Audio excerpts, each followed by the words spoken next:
दोस्तों, रोज़ की तरह आनंद लक्ष्मी ब्लॉग में सबका हार्दिक स्वागत है। सबके मंगल भक्ष्य की कामना के साथ बड़ों को मेरा नमस्कार, छोटों को मेरा आशीर्वाद। आनंद लक्ष्मी ब्लॉग में सबका अभिनंदन है, स्वागत है। मैं ठीक हूँ दोस्तों, आशा करता हूँ कि आप ठीक होंगे। रोज़ की तरह दोस्तों, आज के सूक्ष्म पंचांग की बात करते हैं। दोस्तों, आज 23 जून 2024 का पंचांग। आज दोस्तों कृष्ण पक्ष की, आषाढ़ मास के कृष्ण पक्ष की द्वितीया तिथि, आषाढ़ मास का शुभारंभ हो गया है और रविवार का दिन द्वितीया तिथि देर रात तक दोस्तों 3:27 तक आज ही द्वितीया तिथि रहेगी और उसके बाद तृतीया तिथि का शुभारंभ हो जाएगा और 2:26 तक ब्रह्म योग रहेगा और सायं 5:04 तक पूर्वाषाढ़ा नक्षत्र का संयोग है।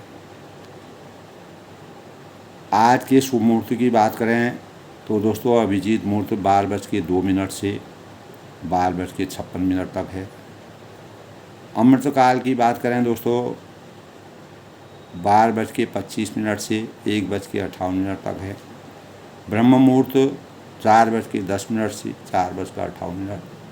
दोस्तों, ब्रह्म मुहूर्त का मतलब यही है कि ब्रह्म मुहूर्त में अनेक शास्त्रों में इस प्रकार का विधान होता है कि कोई भी कार्य हमको ब्रह्म मुहूर्त में करना होता है, तो उस कार्य को इसी समय के दौरान अगर किया जाता है तो वही ब्रह्म मुहूर्त कहलाता है। उसी समय के दौरान हम कार्य को करेंगे तो उस कार्य में हमको शुभ लाभ होंगे, शुभता पैदा प्राप्त होगी। तो इसीलिए ब्रह्म मुहूर्त का एक समय होता है। उसके बाद जो है, जैसे सूर्योदय हो जाते हैं तो उसके बाद समय परिवर्तित हो जाता है। तो राहु काल दोस्तों आज 5:38 से 7:22 तक सायं। आज का सूर्योदय 5:24 पे और सूर्यास्त जो है 7:22। इस प्रकार दोस्तों आज के शुभ पंचांग की रचना है। अगर विस्तार रूप में कहें तो दोस्तों पंचांग बड़ा विशाल है, बड़ा है। तो रविवार का दिन आज आषाढ़ मास की शुरुआत के साथ रविवार का दिन, रविवार की प्रकृति ध्रुव होती है दोस्तों। इस दिन सूर्य पूर्ण ऊर्जावान रहते हैं और प्रकाश चारों तरफ आच्छादित रहता है। वैज्ञानिक और आध्यात्मिक दृष्टिकोण से सूर्य प्रकाश का सबसे बड़ा स्रोत माना गया है। अनेक प्रकार के इस प्रकार के चमत्कारी पदार्थ जो सूर्य देव में हैं, सूर्य ग्रह में हैं, तो उन्हीं के आपस में टकराने से, आपस में क्रियाविधि करने से एक प्रकार का जो प्रकाश पैदा होता है, जिनकी किरणें भी हमारे जीवन में वैज्ञानिक तरीके से भी और आध्यात्मिक तरीके से भी हमारे ज्ञान चक्षु खोलता है, हमको अज्ञान रूपी अंधकार से ज्ञान रूपी प्रकाश में ले जाने का कार्य करते हैं और हमें यानी अनेक प्रकार की इस प्रकार की रोग प्रतिरोधक क्षमता की जो किरणें होती हैं, रोगों से बचने के लिए जो सूर्य का प्रकाश हमको मिलता है, वो हमारे जीवन में सकारात्मकता पैदा करके हमारे जीवन के अनेक रोगों का निदान करके और अनेक प्रकार के विटामिनों से हमारे शरीर को मजबूत बनाने का कार्य करते हैं। तो सनातन धर्म के अनुसार दोस्तों, सकारात्मक भावों का प्रतीक समस्त प्रकार के रोगों का निपटान या छुटकारा पाने की क्षमता सूर्य की किरणों में रहता है। मर्यादा पुरुषोत्तम भगवान राम जी लंका कांड का प्रसंग हम पढ़ रहे हैं मर्यादा पुरुषोत्तम भगवान रामचंद्र ने भी अनेकों बार सूर्य की उपासना की थी और उसी उपासना के परिणाम स्वरूप मर्यादा पुरुषोत्तम भगवान राम जी सूर्य के उपासक थे। और रावण के वध के समय सूर्य उपासना उनका, जो कि उनको अरस्तु मुनि ने जो है, अगस्त ऋषि ने उनको इस प्रकार का मंत्र दिया था, उसी मंत्र के सौजन्य से रावण को मारने में समर्थवान रहे। और माँ देवी की शक्ति की प्रतीक के रूप में जब देवी अवतरित हुई, तब मर्यादा पुरुषोत्तम भगवान राम जी को एक तरफ से सूर्य के प्रकाश की ज्योति प्राप्त हुई और दूसरी तरफ से माँ दुर्गा की शक्ति के प्रतीक के रूप में रणभूमि में उनका आशीर्वाद प्राप्त हुआ। तो मानवीय रूप में, मानव अवतार में मर्यादा पुरुषोत्तम भगवान राम जी ने अयोध्या व लंका कांड के दौरान जिस प्रकार से रावण की विशाल सेना का अंत किया और रावण जैसे 10 शीश और 20 भुजाओं के से समर्थवान जो व्यक्ति था, कैलाश पर्वत को जिसने अपने हाथों में उठाया, अनेक प्रकार की दिव्य शक्तियाँ उसके पास थी, उसको समाप्त करके धर्म की स्थापना के लिए रामचरितमानस की रचना तुलसीदास जी ने की। तो दोस्तों, यह दिन भगवान विष्णु और सूर्यदेव को समर्पित होता है। श्रेष्ठ बार इसलिए रविवार माना जाता है कि अज्ञान रूपी अंधकार से ज्ञान रूपी प्रकाश का द्योतक सूर्य माने जाते हैं और जीवन में हर क्षेत्र में सफलता प्राप्त के द्योतक सूर्यदेव राजयोग के प्रबल कारक होते हैं। और सूर्य भगवान को सुबह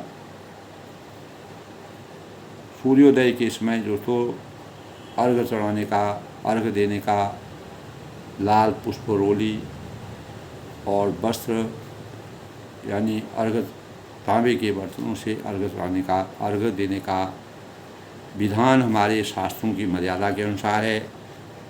चाहे हम वैज्ञानिक दृष्टि से या आध्यात्मिक दृष्टि से देखें तो फिर उससे अनेक प्रकार के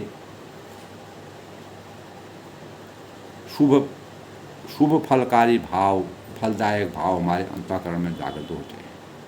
तो सूर्य का प्रकाश उदय होते समय हमारे शरीर में रोग प्रतिरोधक किरणों का संचार होता है। और रविवार को नीले और काले कपड़े पहनना नहीं चाहिए और तामसिक चीज़ों से परहेज करना चाहिए और तांबे के बर्तनों का अधिक से अधिक प्रयोग करना चाहिए। और सूर्य का संबंध तांबे से होता है दोस्तों। ओम सूर्याय नमः, ओम घृण सूर्याय नमः और ओम ह्रीं ह्रीं सूर्याय सहस्त्रकिरणाय मनोवांछित फलम देहि देहि स्वाहा का मंत्र सूर्य भगवान का बहुत ही अच्छा मंत्र है। यही सूर्य सहस्त्रांशोरानुम आंग भक्तिया ग्रहणाघं दिवाकर। जब तो इस मंत्र का पाठ सूर्य भगवान को जपना चाहिए, सूर्य भगवान का नमन करना चाहिए और आदित्य हृदय सूत मंत्र का पाठ करना रविवार के दिन शुभ कार्य माना गया है। ओम घृण सूर्याय नमः का जाप 108 बार करने से सूर्य भगवान की कृपा हमारे जीवन के लिए अनेक प्रकार के सकारात्मक ऊर्जा की द्योतक मानी गई है। तो दोस्तों, इस प्रकार सूर्य भगवान को मर्यादा पुरुषोत्तम भगवान राम जी ने भी अपने जीवन में परमात्मा का ध्यान करके और मानव रूप में अवतरित होकर के अनेक प्रकार की जो आध्यात्मिक जीवन है, उस जीवन में किस प्रकार के आचार विचारों को प्रतिपादित करना चाहिए, उसका ज्ञान मानव चेतना को जगाने के लिए किया। आज के प्रसंग में दोस्तों, लंका कांड में जब मर्यादा पुरुषोत्तम भगवान रामचंद्र जी और रावण के बीच में युद्ध शुरू हो जाता है, उसी युद्ध के दौरान मर्यादा पुरुषोत्तम भगवान राम जी ने अपनी सेना को पूरा शक्ति प्रदान करके सबको चेतन किया और आपस में दोनों तरफ से योद्धा आपस में लड़ रहे हैं। जब रावण को ये लगा कि उसकी सेना लगातार घट रही है, तब उसने जो है बीच ही में जो है अपने रथ को रोक करके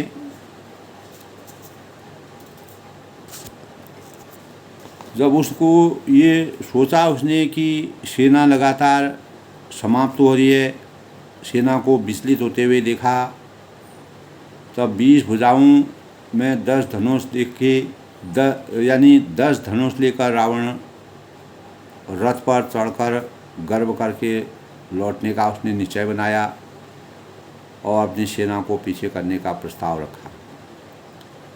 तो मर्यादा पुरुषोत्तम भगवान राम जी अपने प्रताप और शौर्य से रावण के अहंकार को समाप्त करके धर्म की स्थापना को प्रासंगिक करने का कार्य जो किया, वो आज भी रामचरितमानस में साकार रूप में हमारे सामने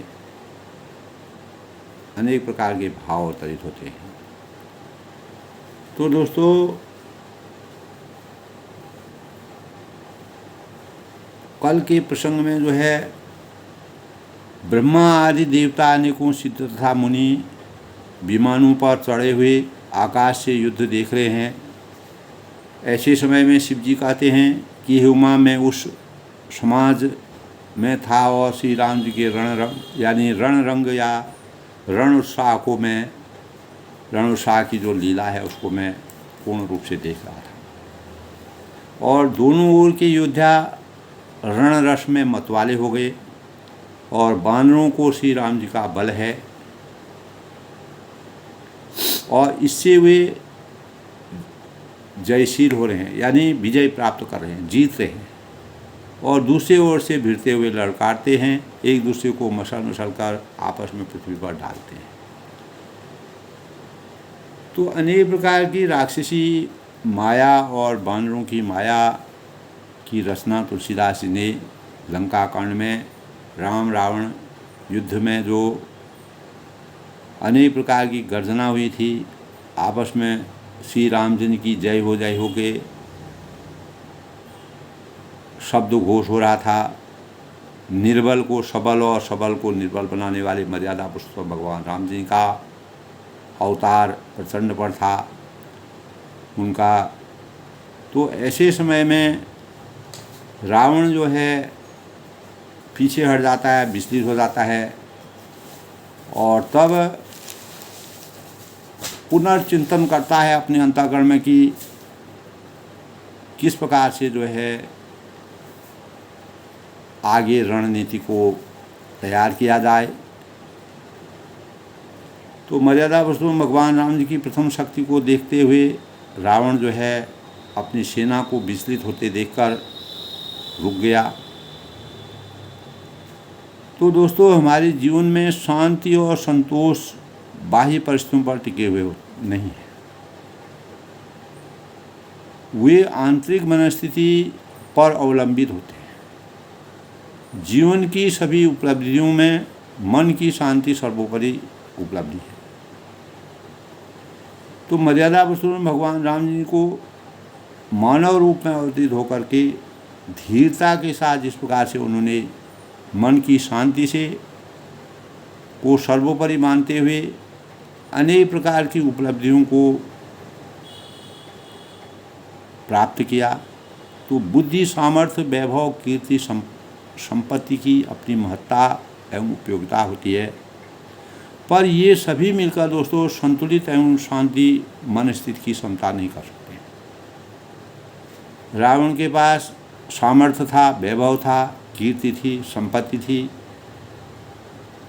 तो उसका सही सदुपयोग नहीं था। तो इसीलिए उसके जीवन में संतुलित शांति और मन स्थिति जो है उसकी क्षमता का सूचक नहीं बन पाई, यानी अज्ञान रूपी अंधकार से संतप्त हो गया। तो दोस्तों अनेक प्रकार के जो बुद्ध लोग हैं, महान रचनाकार तुलसीदास जी हैं, जिन्होंने रामचरितमानस का निर्माण किया। तो स्वास्थ्य, बुद्धि, सामर्थ्य, वैभव, कीर्ति, ये उपलब्धियां की सूची है जो हम प्राप्त करना चाहते हैं। प्रत्येक मानव इसको करना चाहता है। इसी सूची को गर्व के साथ जो है रावण जो है अपने अंतःकरण में रखता था। जीवन की सफलता और सार्थकता इन्हीं 5 बातों पर आधारित मानते हैं। तो मन की शांति, इसके बिना तो सभी उपलब्धियां अनुपयोगी सिद्ध होती हैं। बुद्धि है, वैभव है, संपत्ति है, स्वास्थ्य है, कीर्ति है, प्राप्त करने के लिए मनुष्य जीवन पर्यंत प्रयत्न करता रहता है। जैसे रावण ने अनेक प्रकार के महत्वाकांक्षी अपेक्षाओं और इच्छाओं, दुराचारों को बल दे करके अपने जीवन का यही आधार बनाया। तो सफलता असफलता भी प्राप्त करना इसी अनुरूप होता है। अध्ययनशीलता और बौद्धिक क्षमताएं विकसित तभी होती हैं। वैभव संपत्ति प्राप्त करने के लिए हमें व्यवसाय का अवलंबन लेना पड़ता है, सहारा लेना पड़ता है। मनोयोगपूर्ण किए गए पुरुषार्थों द्वारा मनुष्य असीम सफलता प्राप्त कर सकता है। इन सब का अवलंबन लेकर मात्र सफलता की कामना करता रहे तो वे दिवा स्वप्न ही बने रहते हैं। जिस प्रकार रावण ने अपने अंतःकरण में दिवा स्वप्नों को जागृति दी, उसको 10 शीश और 20 भुजाओं का जो अहंकार था, तो मन में शांति नहीं थी उसकी। ज्यों-ज्यों उसकी सेना समाप्त होती गई, त्यों-त्यों उसका मनोबल गिरता गया और मन की शांति उसने कभी एहसास ही नहीं किया। तो अधिकांश व्यक्ति दोस्तों कुछ पाने के लिए और अपने आधारों को ढूंढने अपनाने का साहस इसीलिए नहीं जुटा पाते हैं। बाह्य वस्तुओं और आकर्षणों को रावण ने जिस प्रकार से अपना जीवन का आधार बनाया, तो वह उपहास के केंद्र बन गए, उपहास के वस्तु बन गई। और जिस अनुपात में वस्तुओं के आकर्षणों में आबद्ध होते हुए रावण ने अशांतिमय जीवन अपना बनाया, तो मन शांति आत्मा विस्तार के लिए किए जा रहे प्रयासों पर आधारित है। तो अपना आपा जितना ही संकुचित होगा, असंतोष उतना ही अधिक होगा। उगता हुआ सूर्य दोस्तों अपनी ऊर्जा एवं प्रकाश को समस्त विश्व में फैला देता है। प्राणियों हैं, वनस्पति हैं, प्राण संचार करता है। तो उसकी उसी उदारता से उसे लोक सुधा और आत्मसंतुष्टि दोनों ही मिलती है। मर्यादा पुरुषोत्तम भगवान राम जी इस संसार नाट्यशाला में, इस सृष्टि में इसलिए मानव रूप में अवतरित होने का मन बनाया कि संसार में अनेक प्रकार के जो संतप्त लोग थे, परेशान लोग थे, दुखी लोग थे, उनके अंतःकरण में ज्ञान के प्रकाश की जागृति कर उनके उत्थान और लोक कल्याण के कार्यों को करना। तो आत्म विस्तार के प्रयत्नों पर ही आंतरिक शांति निर्भर होती है। यही मर्यादा पुरुषोत्तम भगवान राम जी के सबसे बड़ा आधार था। श्रेष्ठ विचारणा, सद्भाव एवं उदारता से युक्त गतिविधियों को अपनाना उनकी आदर्शता के सबसे बड़े मानक थे। दूसरों को अपने जैसा समझकर उनके सुख दुख के साथ बंटना उन्होंने सीखा। और अहिल्या है, और विभीषण हैं, हनुमान जी हैं, जटायु हैं, और केवट हैं, अनेक प्रकार के इस प्रकार की शक्तियों को, इस प्रकार के मानवता को उन्होंने जिस प्रकार से आधार दिया, तो वह उनकी आदर्शता के सबसे बड़े मानक थे। इसीलिए उनका संतुलित मन स्थिति मानव रूप में अवतरित होकर के उन्होंने हमेशा संतुलित मन स्थिति को आधार बनाया, उसकी उपलब्धि को सर्वोपरि माना। वो रावण जो है इसकी 10 बिल्कुल उल्टा कार्य करता था। वैभव संपदा का उसको अहंकार था। कोई भी संपदा क्यों न अर्जित कर ले, कितना ही बुद्धिमान की न हो, अन्यों की पीड़ा और पतन की स्थिति रहते हुए अर्जित उपलब्धियों के उपयोग से संतुष्टि नहीं हो सकती। तो संतुष्टि को पाने के लिए दोस्तों कुछ त्याग करना होता है, स्वार्थों को बलि देनी होती है, अर्जित संपदाओं और विभूतियों को जरूरतमंदों के लिए देना पड़ता है। तो अपने समान दूसरों को समझने का प्रयास करना पड़ता है। मर्यादा पुरुषोत्तम भगवान राम जी ने इन्हीं आचार विचारों के सौजन्य से मानवता के भावों को इस संसार में व्याप्त करने के लिए अनेक प्रकार के जो दुखी राक्षस भी थे उनको भी मोक्ष की प्राप्ति की। जो रावण के आतंक से परेशान थे उनको भी मोक्ष प्राप्त की। कुंभकर्ण को भी उन्होंने जब मारा तो रावण के सामने उनका मृत शरीर, भौतिक शरीर फेंक दिया और उनको मोक्ष की प्राप्ति कर दी। क्योंकि कुंभकर्ण के अंतःकरण में रावण की कृतियाँ, जो कार्य रावण ने किए थे वो असंगत थे। लेकिन कुंभकर्ण ने कहा, अपने मन में सोचा कि रावण जिसका मारीच ने और कुंभकर्ण ने ये सोचा कि रावण के हाथ से मरने से मर्यादा पुरुषोत्तम भगवान राम के हाथ से मृत्यु होगी, अंत होगा, तो हमें मोक्ष की प्राप्ति होगी। तो अनेक प्रकार के इस प्रकार के सुर और असुर दोनों के लोक कल्याण के लिए परमात्मा ने मानव रूप में अवतरित होकर के जो कार्य किए वह रामचरितमानस में आदर्शता के मानक हैं। तो आज के प्रसंग में दोस्तों, धायहूँ परम कुद्ध 10 कंदरौ, सन्मुख चले भूह दें बंदर, गही पर पाद उपल पहारा, डार ने ताकर एक ही भाग। यानी रावण अत्यंत क्रोधित होकर दौड़ा।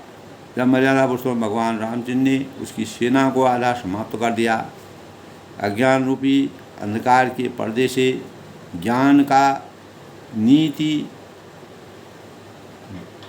सुमार्ग और कुमार्ग क्या है उसके बारे में उसको पूरा जानकारी थी, लेकिन वह सुमार्ग सच्चे मार्ग का अनुसरण नहीं करना चाहता था। धर्म की नीति को जानता था लेकिन धर्म की नीति के अनुसार चलना नहीं चाहता। तो सन्मुख चले हूह के बंदर, तब बानर हुंकार करते हुए लड़ने के लिए रावण के पास जाते हैं। गही पल पाद ऊपर प्रहारा, और उन्होंने हाथों में वृक्ष लेकर, पत्थर लेकर, पहाड़ लेकर रावण पर एक साथ डालने का प्रयास बंदरों ने किया।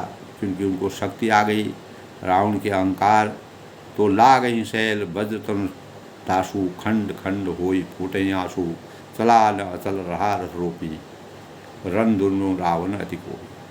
पर्वत उसके वज्रतुल्य शरीर से लगते ही तुरंत टुकड़े टुकड़े होकर फूट जाते थे। इतना विशाल शरीर था, पत्थर से भी मजबूत शरीर था, और अत्यंत चला न अचल रहा रोपी, अत्यंत क्रोधी रणोन्मत्त रावण जो है रथ रोक कर अचल खड़ा रहता।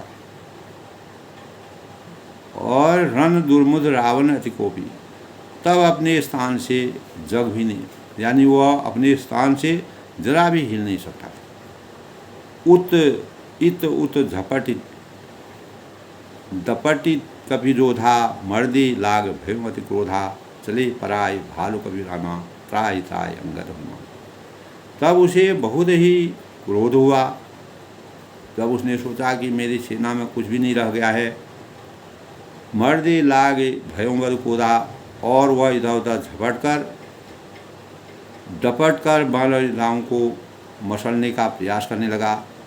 चले पराए भालू कभी नाना। तब अनेकों बानर भालू अंगद हनुमान रक्षा करो पुकारते हुए वो भाग चलते।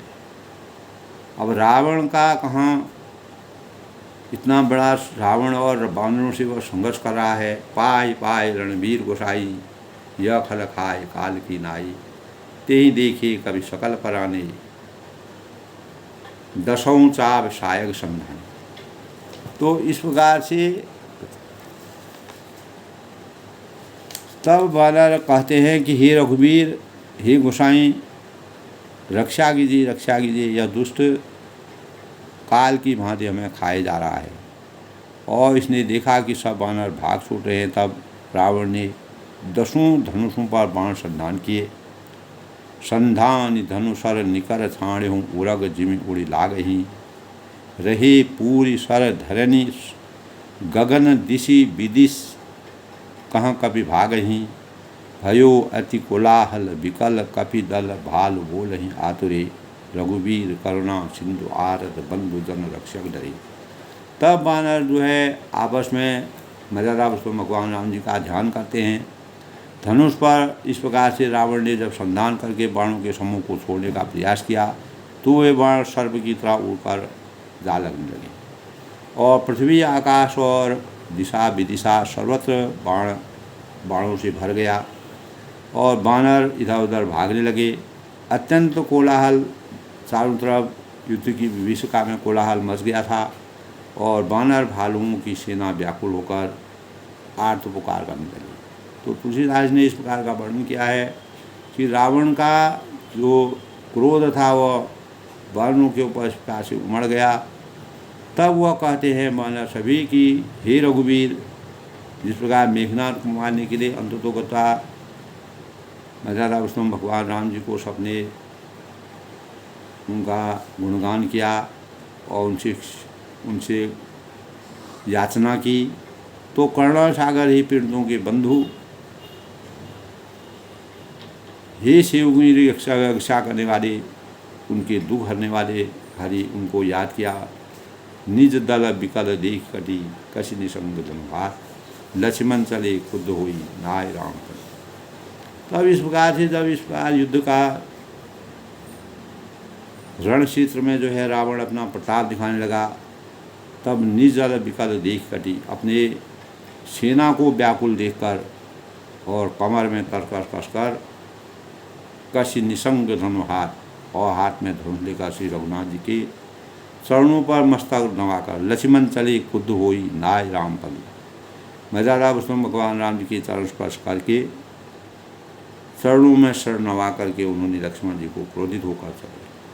तब रे खल का मारिश कभी भालू, मोहि बिलोक तोर में कालू, खोजर रहूँ तोई सुरघाती, आज निपात जुड़ाऊँ साथी। तब लक्ष्मण जी के पास जाकर लक्ष्मण जी ने पास जाकर उससे कहा रावण से कि अरे दुष्ट, बानर भालुओं को क्या मार रहा है, मोहि बिलोक तोर में कालू, मुझे देखो मैं तेरा काल हूँ, खोजल रहूँ वही सुरघाती। और रावण ने कहा कि अरे मेरे पुत्र के घातक यानी शेषनाग के अवतारी लक्ष्मण जी ने जो है मेघनाथ को मारा था। तब वह उसकी याद दिला रहा है, आज निपात जुड़ा हूँ साथी, मैं तुझी को ढूंढ रहा हूँ, आज तुझे मारकर अपनी छाती को मैं ठंडे करूँगा। इस प्रकार के भाव उसके अंतकरण में आ रहे हैं। अस कहीं छाणु प्राण प्रचंडा, लक्ष्मण की सकल सदखंडा, काट हूँ आज रावण डाले, तिल प्रवान करे काट डाले। तब ऐसा कहकर उसने प्रचंड बाण छोड़े। इस प्रकार के प्रचंड बाणों को छोड़ करके लक्ष्मण जी ने सबके सैकड़ों टुकड़े कर दिए। सभी बाणों के जो है उन्होंने अनेक टुकड़ों में उनको टुकड़े कर दिए। और कोट ने आयुध रावण डाले और रावण ने करोड़ों अस्त्र शस्त्र चलाए। अब वो अस्त्र शस्त्रों से प्रहार करने लगा। तिल प्रमाण करे काटने वाले, और उसको तिल के बराबर उसको काट कर हटा दिया। पुण्य निज बानन कीन प्रहारा, बाणों से इस प्रकार से प्रहार करते हुए सैंदन भंज सारथी मारा। फिर अपने बाणों से उस पर प्रहार किया और रथ को तोड़कर सारथी को मार डाला। शत शत सर मारे 10 भाला, रावण ने 10 मस्तकों के 100 बाण मारे। रावण के 10 मस्तकों का लक्ष्मण ने 100 बाण मारे। गिरि सुगन्न जन प्रविश व्याला, वे सिरों में ऐसे अंदर घुस गए कि मानो पहाड़ के शिखरों में सर्प प्रवेश कर रहा हो। ऐसा वातावरण हो गया कि वह बाण ऐसे चले गए उसके शरीर के अंदर कि जैसे सर्प जो है पहाड़ों में सर्प प्रवेश कर रहे हैं। पुनि सत सर मारा उर्माही,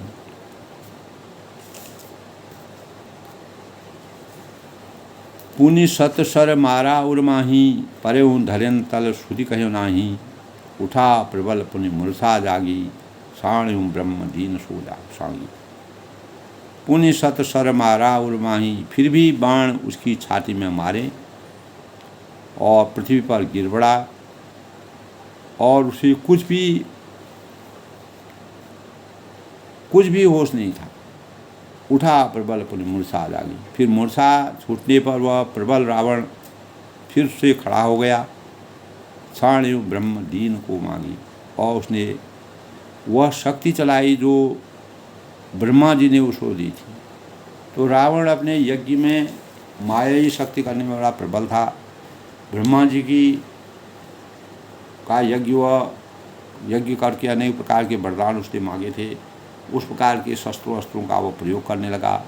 सो ब्रह्म दत्त प्रचंड शक्ति, अनंतोर लागे सही, परियो वीर विकल उठाए, 10 मुख अतुल बल महिमा रही।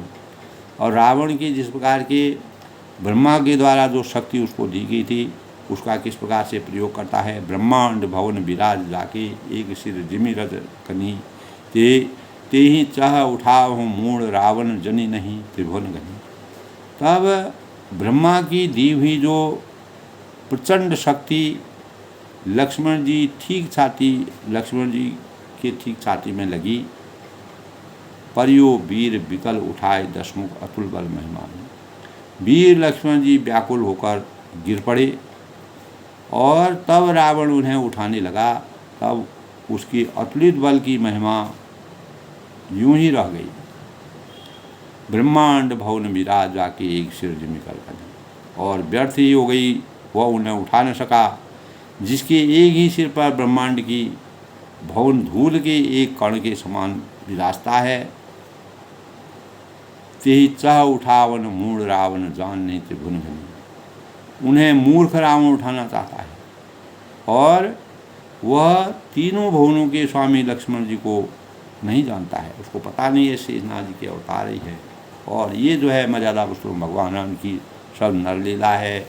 लीला मानव रूप में अवतरित होने के बाद मर्यादा पुरुषोत्तम भगवान राम जी ने सभी प्रकार की नरलीलाओं को किया, जिससे कि मानव चेतना में जागती जाए।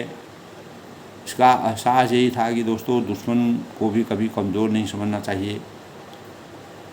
देखि पवन सुत धाय हूँ, बोलत वचन कठोर, आवत कपि हन्योते ही मुष्टि प्रभार तो। तब यह देखकर पवन पुत्र हनुमान ने जब इस प्रकार की रचना देखी, और लक्ष्मण जी जो है मूर्छित हो गए हैं, रावण को उठाने का प्रयास करा, लेकिन वो उठा नहीं पा रहा है। वह यानी शक्ति विहीन हो गया है। और यह देखकर पवन पुत्र हनुमान, देख पवन पुत्र धाय हूँ बोला। ऐसे परिवेश को देख करके पवन सुत हनुमान जी कठोर वचन बोलते हुए दौड़े। अपने भावों को जब लक्ष्मण जी को इस प्रकार से मूर्छित होते हुए देखा, तो हनुमान जी को बहुत क्रोध आ गया। लेकिन हनुमान जी को जब तक मर्यादा पुरुषोत्तम भगवान राम जी किसी कार्य के लिए आज्ञा नहीं देते हैं, तब तक वह अमर्यादित कार्य किसी प्रकार की भी कार्य नहीं कर सकते। तो मर्यादा पुरुषोत्तम भगवान राम जी मर्यादा के अनुसार, अपने संस्कारों के अनुसार, नीति के अनुसार कार्यों को गति देते हैं, कार्यों के लिए आगे बढ़ते हैं और अपने प्रत्येक सेवक से जो उनके सानिध्य में रहता है उनको उसी अनुकूल कार्य करने के लिए, तभी कहा है दोस्तों, रघुकुल रीत सदा चले आई, प्राण जाए पर वचन जाए। प्राण भले ही चले जाएं, लेकिन वचनों में, हमारे आध्यात्म में, हमारी नीति में, हमारी मर्यादा में, हमारे आदर्श में किसी का प्रकार का कोई समझौता नहीं करना है। तो यह देखकर पवन पुत्र हनुमान कठोर वचन बोलते हुए दौड़े और आवत कपिह न्योते ही, हनुमान जी के आते ही रावण जो है उन पर अत्यंत भयंकर घुसे और प्रहार करता है। तो रावण अपने बल का प्रयोग करता है, अपनी शक्ति का प्रयोग करता है और उसकी शक्ति दोस्तों जान टेक कभी भूमि न गिरा, उठा सवार बहुंज स्परा, मुठिका एक ताहि कभी मारा, परम शैल वज्र पड़ा। तब हनुमान जी ने जो है घुटने टेक कर रह गए और पृथ्वी पर गिरे नहीं, और फिर क्रोध में भरे हुए संभाल कर उठे और हनुमान जी ने रावण को एक घुसा मारा और वह ऐसा गिर पड़ा जैसे वज्र की मार से पर्वत गिरा।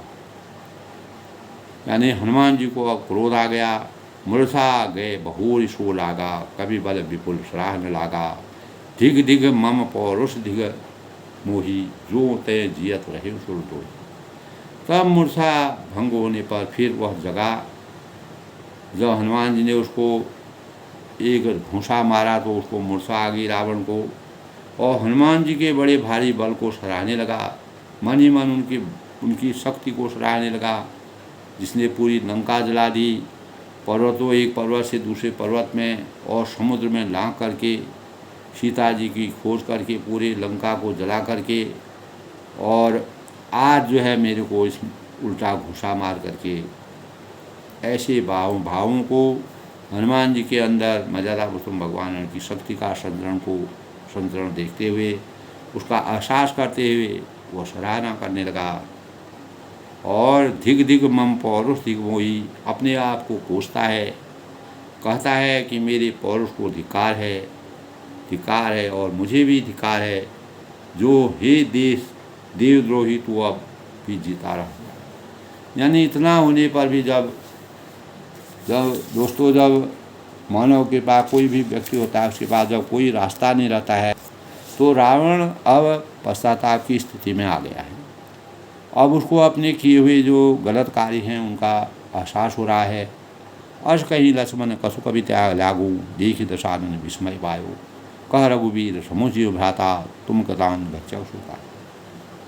ऐसा कहकर लक्ष्मण जी को उठाकर हनुमान जी श्री रघुनाथ जी के पास ले आए, और यह देखकर रावण को आश्चर्य हुआ।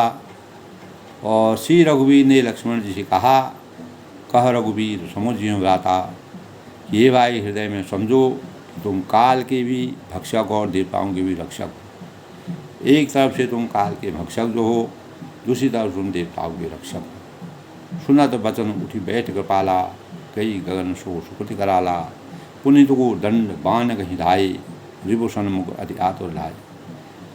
यानी ये वचन सुनते ही कृपाल लक्ष्मण जी उठ बैठे।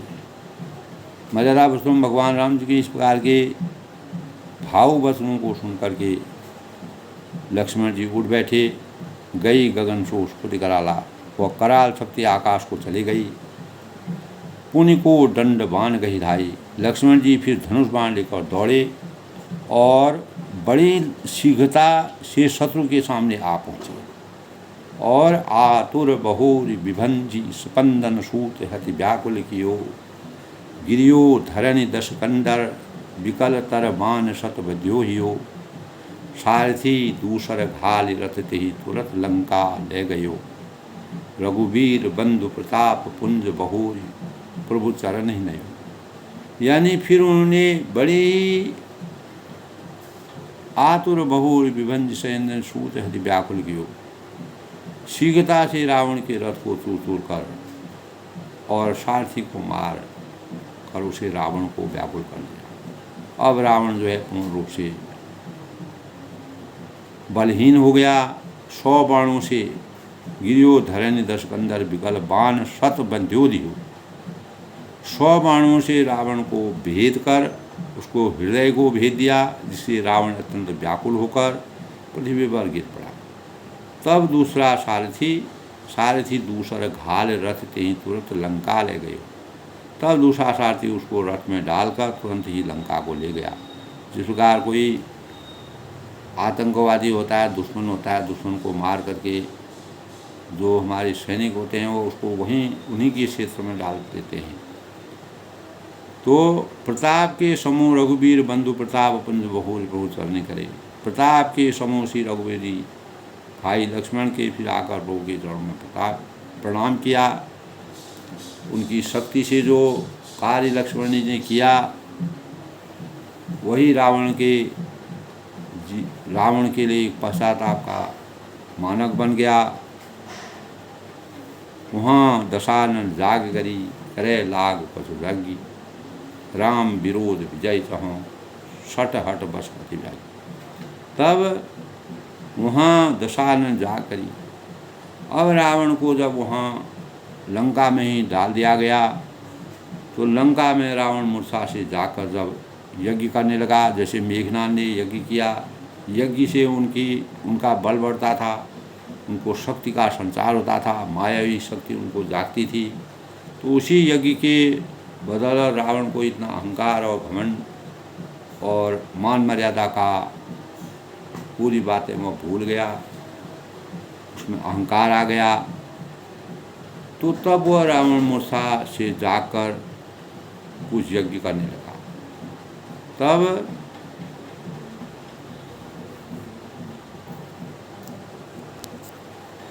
तो वहाँ दशानन जा करी करें लाग कस यज्ञ।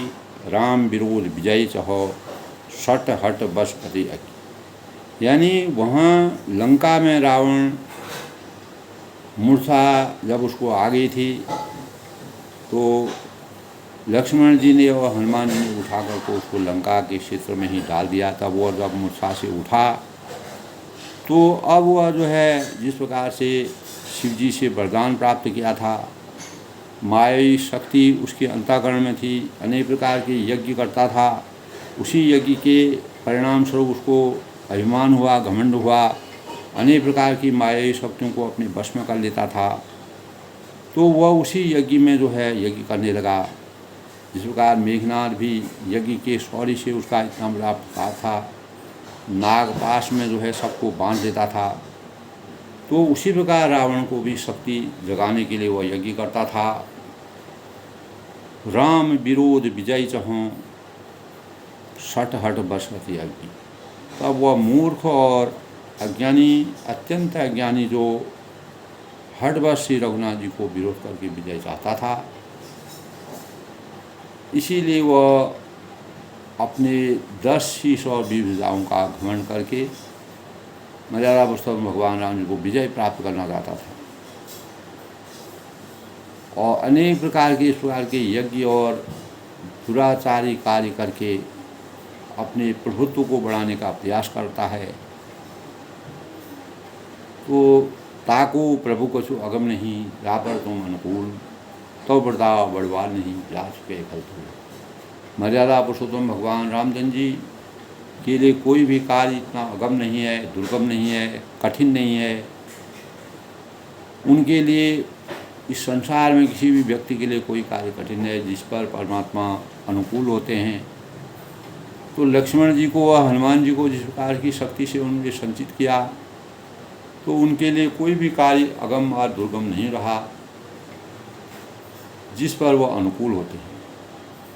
और ताको प्रभु को अगम नहीं, जा पर तुम अनुकूल, तो प्रताप बड़वाल नहीं आज।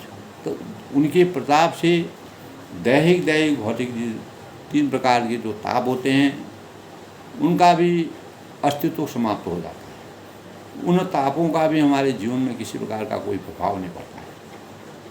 तो ऐसे मर्यादा पुरुषोत्तम भगवान राम जी ने इस संसार में मानव रूप में अवतरित होकर के रावण को जिस प्रकार से उसके अहंकार को थका थका करके मारने का प्रयास, उसके वध करने का प्रयास किया।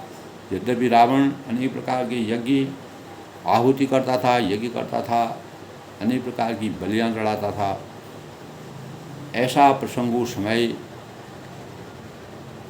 का है दोस्तों। मर्यादा पुरुषोत्तम भगवान राम जी जब मानव रूप में अवतीत हुए तो त्रेता युग में दोस्तों रामचरितमानस की संरचना जो भी है वह त्रेता युग की बातें हैं। उस युग के अनुसार मर्यादा पुरुषोत्तम भगवान राम ने जिस प्रकार की आदर्शों का, मर्यादा का और नीति के अनुसार कार्यों को संपादित करने के लिए मानव चेतना को जगाने का प्रयास किया, वह हमारे जीवन के लिए, आने वाली पीढ़ी के लिए भी एक प्रकार का वरदान है, हमारे लिए मार्गदर्शन है, हमारे लिए आदर्शता के सूचक हैं।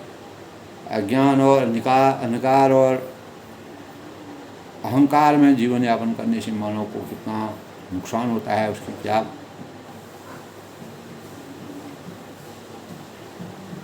कैसा जीवन उसका होता है, किस प्रकार से जीवन जीना पड़ता है। तो इसी अनुक्रम में दोस्तों मैंने संतुलित मन की जो स्थिति के बारे में बताया। तो संतुलित मन रावण का नहीं होने से उसे सब कुछ जानते हुए भी वह उसको करना नहीं चाहता। इसलिए मर्यादा पुरुषोत्तम भगवान राम जी रावण पर यानी लंका पर आक्रमण करके रावण को हमेशा के लिए अंत करने का मन बनाया। और उसी प्रकार 8 दिन तक चलने वाला यह युद्ध लगातार चलता रहा और 8वें दिन जो है रावण का अंत होता है। तो हमें दोस्तों अपने जीवन में रामचरितमानस के लगातार पठन पाठन से ही शिक्षा मिलती है। अन्याय, अधर्म, अहंकार, अनीति, अत्याचार, असत्य हमारे जीवन के सबसे बड़े अभिशाप हैं। यही हमारे जीवन के मार्ग को रोकने का प्रयास करते हैं। यही चीज़ें, यही जो अज्ञान रूपी अंधकार की सूचक हैं, अज्ञानता के मानक हैं, वह हमके रावण के चरित्र से हमको अवगत होते हैं। और सत्य, न्याय, अच्छाई, धर्म की स्थापना और ज्ञान मार्ग से चलना, आदर्शता के मानव को और मर्यादा के अनुसार अपने जीवन को चरितार्थ करना, ये रामचंद्र के आदर्श से प्राप्त हमें ज्ञान होता है। सबके मंगल भविष्य की कामना के साथ आज के प्रसंग में दोस्तों लंका कांड में बस इतना। कल फिर आगे का प्रसंग। सब लोग सुखी रहें, खुश रहें।